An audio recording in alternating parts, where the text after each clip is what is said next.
सांगताना आनंद वाटतो. 1,03,00,000 महिलांच्या खात्यामध्ये त्या खात्यात यायच्यात काळजी करू नका.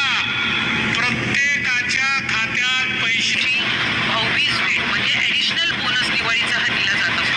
दिवाळीच्या आधी तो बोनस हा त्यांच्या खात्यामध्ये जमा व्हावा, जेणेकरून खऱ्या अर्थानं ती जी भाऊबीज भेट जी शासनाकडून दिली जात असते. आता एका तासात लाडक्या बहिणींना दिवाळी बोनस जमा होणार. आता मुख्यमंत्र्यांनी आदेश दिला. लाडक्या बहिणींना अखेर लक्ष्मी पावली. 5 मिनिटांपूर्वी मुख्यमंत्र्यांनी अर्जंट आदेश दिला. एका तासाच्या आत सर्व लाडक्या बहिणींच्या खात्यात दिवाळीचा बोनस 5,500 रुपये येणार. डबल 1 कोटी होऊन अधिक महिलांच्या खात्यात पैसे वितरण सुरू केले आहे, अशी माहिती मुख्यमंत्र्यांनी दिली.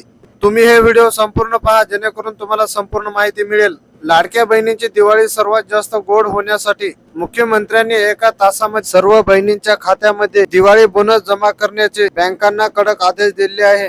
रात्रंदिवस बँका सुरू ठेवा, पण लाडक्या बहिणीचे पैसे द्या, असे कडक आदेश दिल्यामुळे आता लवकरच खात्यात दिवाळी बोनस जमा होणार. आता ज्या बहिणींच्या खात्यात सप्टेंबरचा हप्ता मिळाला होता, आता एका तासात त्याच खात्यामध्ये दिवाळीचे बोनस 5,500 रुपये जमा होणार. तुम्ही आता मोबाईल हातात घेऊन गुगल पे, फोन पे चेक करा, पैसे जमा झाले आहे. मुख्यमंत्र्यांनी पत्रकारांशी बोलताना ही खरी 100% माहिती दिली आहे. मुख्यमंत्री म्हणाले, बहिणींनो चिंता करू नका, दिवाळी बोनस हे 100% तुमच्या खात्यात येणार आहे. पण त्यांनी एक इशारा देखील दिलेला आहे. हे बोनस सर्व बहिणींच्या खात्यात येणार नाही, कारण की दिवाळी बोनस साठी लाडक्या बहिणीची एक वेगळी यादी तयार केली होती. जे दिवाळी बोनसची यादी आहे, त्या यादीमध्ये सर्व बहिणींचे नाव नाही आहे. बऱ्याचशा बहिणींची नावे या यादीतून कट करण्यात आली आहे. सगळ्या बहिणींना बोनस मिळत नाही आहे.